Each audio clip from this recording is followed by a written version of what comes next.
The concept of the 2 to 3 minute song started way back in the 60s, in the glory days of AM radio. Songs were shorter back then, mostly for commercial and logistical reasons. For one thing, you could fit more songs in a block between commercials. Stations back then could also have more commercials, while still retaining the same song-to-ad ratio. That aside, they found it easier to hold the listener's attention with a series of short, catchy tunes.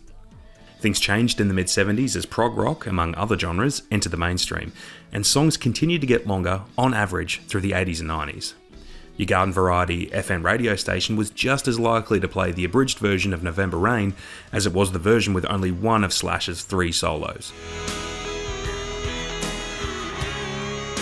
1990 saw an inflection point in average song length, and it's been steadily downhill ever since. We're not quite at the levels we saw in the 1950s, but 20% of the songs nominated in this year's Grammys came in at under 3 minutes. It's a sign of the times, a great big sign that says TikTok on it. TikTok has created a phenomenon whereby a trend can capitalize on a song while never actually playing or advertising the full song. The phenomenon emerged out of the format. You can't play a whole pop song on TikTok because that's not how the platform works.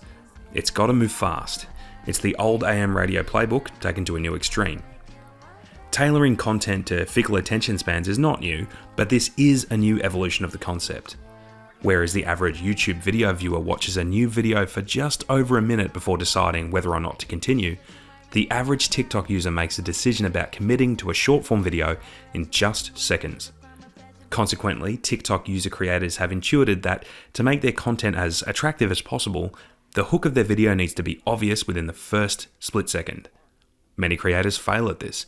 In fact, the nature of the format mandates that the majority must fail at it. Pop music, I imagine, is particularly useful in hooking viewers on TikTok because it instantly signals in the mind of the viewer exactly how long the video is going to go for and what the payoff is likely to be. Consequently, no one bothers with song intros, interludes, breakdowns.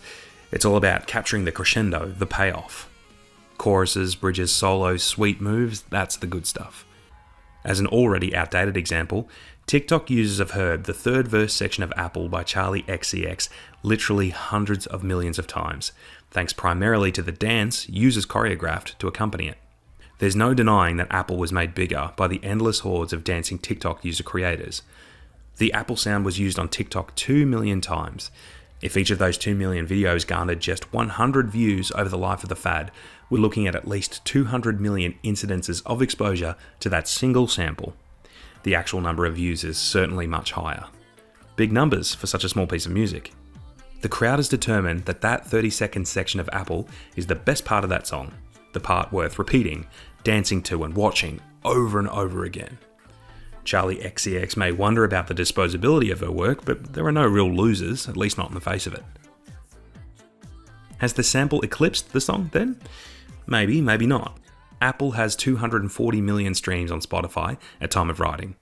Perhaps users are discovering Apple on TikTok, then going over to Spotify to hear the whole thing.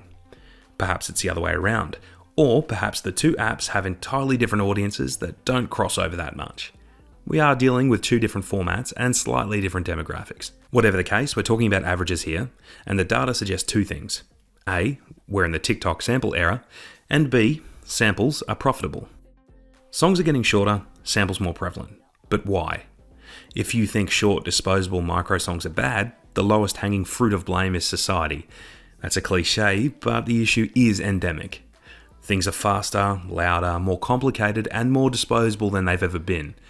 It was inevitable that our crusade against loading times and downtimes would spoil our brains for those things which require calm, normal-paced computation. Music is best when enjoyed mindfully, but it's also a rich, accessible source of dopamine.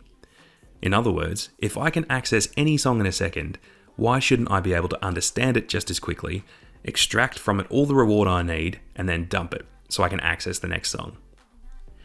This point of view seems to be supported by data. ADHD is ubiquitous these days. In fact, 1 million more children aged 3 to 17 were diagnosed with the disorder in 2022 than in 2016. Experts disagree about whether this represents an increase in the incidence of the disorder itself or just the rate of diagnosis. Either way, the numbers are going up, and more of us are medicated for it than ever. And while we continue to doom scroll, psychologists argue about whether ADHD is natural and unavoidable, like the common cold, or whether its surging prevalence is an effect of something humankind has never encountered before, like widespread societal discord or digital addiction. Dr. Gabor Mate believes ADHD is, quote, rooted in multi-generational family stress and in disturbed social conditions in a stressed society. Using his logic, I contend that the emergence of the micro-song could be evidence of a negative feedback loop. Stressed, dopamine-addicted minds seek out pleasure in ever-shortening timeframes, which, in turn, adds more stress to their strung-out psyches. This is just a hypothesis, of course, but I think it has empirical validity. Just look at your kids or your niblings. Genuine musical creativity may be an unintended casualty of the micro-song, but maybe not. Maybe there's a world in which the TikTok format enables and inspires a new way of sampling and sharing music. The brightest musicians of the future may right now be consuming ideas, influences, techniques, failures, and masterpieces at a rate unprecedented in human history. Who knows where all that will lead? To that end, let's extrapolate this phenomenon to one possible conclusion, one that isn't inherently good or bad. Soon, mainstream artists will start crafting their songs specifically for micro-video watching audiences. Soon we'll see big top 40 names like Taylor Swift releasing songs that run for a minute or a minute and a half. If it can't be made into a TikTok clip, and if it's not designed with a dance in mind, then it's missed the brief. The DNA of your average pop song will change too, in answer to the question, how can we make a song that is all release and no tension, all chorus and no verse? This will either be an evolution or a de-evolution, depending on your preference. Duration is not necessarily an index for quality or artistic integrity. This new creative paradigm will probably also change how music is created, distributed, and released. If Cardi B now only has to create 10 minutes of music, as opposed to 40 in a single project, can she not take on more projects and make more songs more often? Can shorter songs be used as demos or proofs of concept, only to be made into longer ones once they've been approved by audiences? Does the micro-song weaken the monetary or artistic value of the album as a delivery and presentation mechanism? Will it all result in a flood of new wannabe artists? Sounds extreme, but we're moving in this direction already. I'm willing to bet my house that one of the primary aims of Rosé and Bruno Mars' new song, Apete, was to facilitate the creation of TikTok dances. That discussion would absolutely have happened in studio. This song needs to have a sample-ready, dance-ready section in it. Fair enough, I guess. It's a good way to extend the song's life, if only for a few weeks. As of writing, the song is about a month old, and it has received its 30-second user-generated dance. If you're watching this in 2025 or 26, you may not remember Apete, or you may have never heard it at all. For now, crowd participation has validated this piece of content, and that's all that matters. Other artists, like Ichika Nito, have made their name by condensing 3 minutes worth of music into 30 to 45-second clips. Some say Nito's guitar playing is a take on the music of bands like Polyphia, who might just be leading the way in the notes per minute stakes. Regardless, there's no doubt that Nito's songs are made for social media. They're short, snappy, and the reward is easily gotten. Micro songs are coming, and it may not necessarily be a consequence of our rapid descent into some content dopamine singularity. It might be a new frontier for art. Time is a limitation, and someone will use a lack of time to create something which is both interesting and accessible. Maybe it'll be a single project, or maybe it'll change mainstream pop as we know it.